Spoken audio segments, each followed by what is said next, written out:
Coming up on this edition of Southwest TV News. Last June, SaskPower announced plans to build a 350 megawatt combined natural gas generation facility near Swift Current. And now, 1 year later, has announced that the Crown-owned utility will in fact be the one building and operating the new plant. The month of July has only seen a few hot, sunny days, and in recent weeks has included significant amounts of moisture. As we head into the third week of July, crop development across the Southwest continues at a steady rate for cereal and oilseed varieties.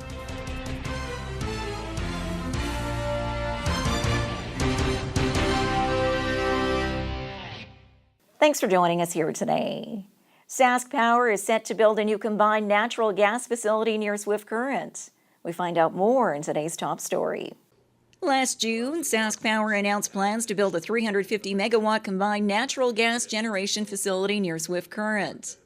And now, 1 year later, has announced that the Crown-owned utility will in fact be the one building and operating the new plant. A decision which SaskPower representatives say follows an intense proposal process, where other companies were also in the running.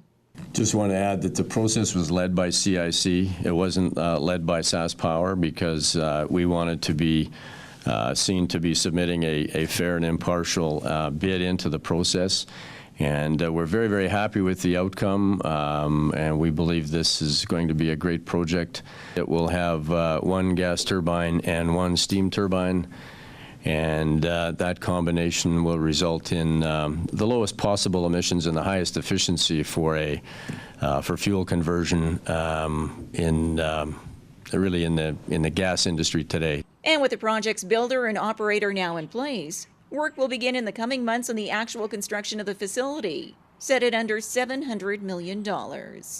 A project set for this quarter section of land in the arm of Swift Current, which will create numerous jobs immediately for construction and approximately 25 permanent jobs for its day-to-day operation. A facility which is welcomed by both the RM and the city of Swift Current.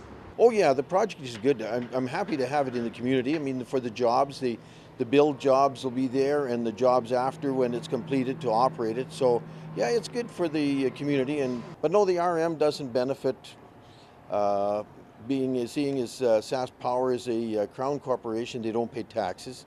We don't get any tax in lieu. So some of the issues that we'll have to discuss is the fact that it doesn't cost our ratepayers any more money than if they weren't here. You know, we can't expect our ratepayers to pay a bunch of money to have SaskPower come in because we do not get any taxes from them. When SaskPower had awarded the project here, you know, we were in a little better economic times than we are now, and certainly we've seen the slowdown in the energy sector. A lot of the construction companies are a little bit slower, so timing couldn't be better. Agriculture's remained strong, but this will be a nice shot for our local economy, and I think a good confidence boost. You know, when you don't hear anything for a while, Coffee Row gets going, people start to question whether it's going to happen or not. So the fact that it is happening, construction's going to start, and there is going to be a lot of jobs in the community is certainly welcome news.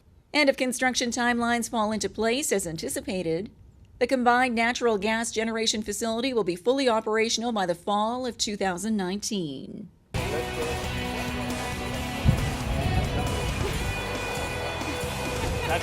looks like a government project. Another exciting season of Market Square returns to downtown Swift Current, featuring live entertainment, fresh garden produce, crafts, and other unique vendors. Market Square, every Saturday at the corner of Central and Chaplin. Proudly presented by the City of Swift Current and Standard Motors, along with Innovation Credit Union and Southwest TV News.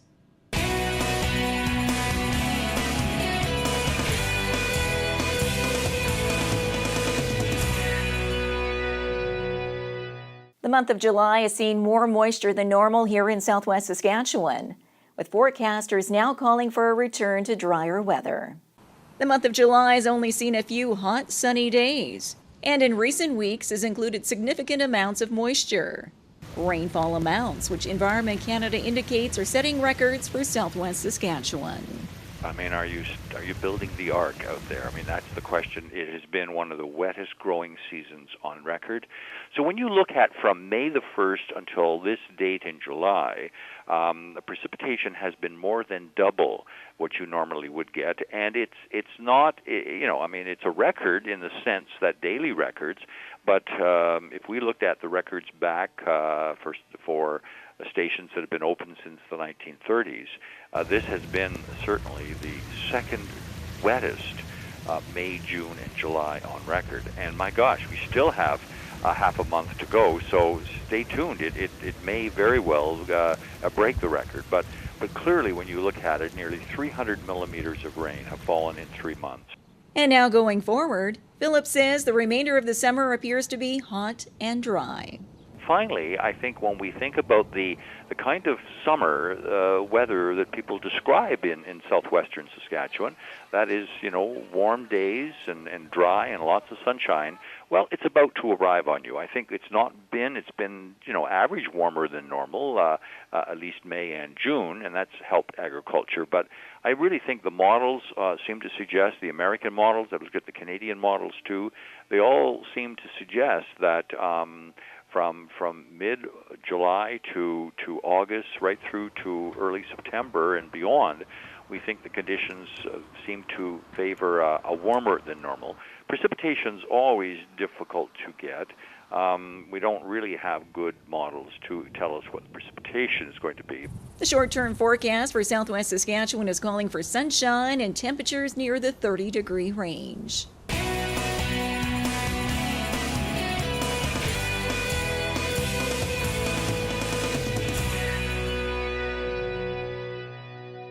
Extensive rainfall this past week has caused major damage to some crops here in the southwest.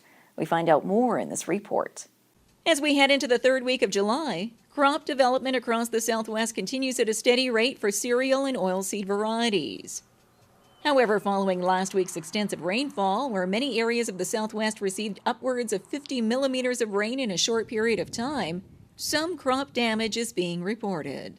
Especially kind of from Val Marie through Swift Current up towards Outlook was where the most rainfall occurred over the past few days. So it created some issues with crop as far as increased root rot and flooding issues, particularly with lentils, but also with other crops, and increased disease pressure, and some people are trying to spray fungicides to try to protect what yield is left there.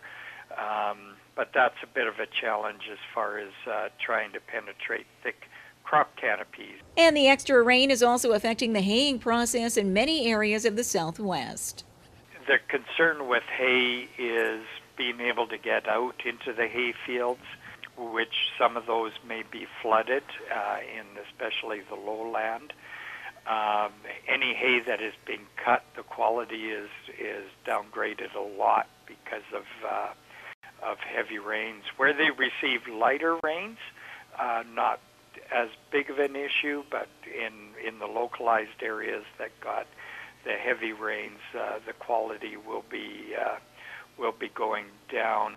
In the coming weeks, producers across the province will be hoping for weather conditions to stabilize, with more sunshine and drier conditions.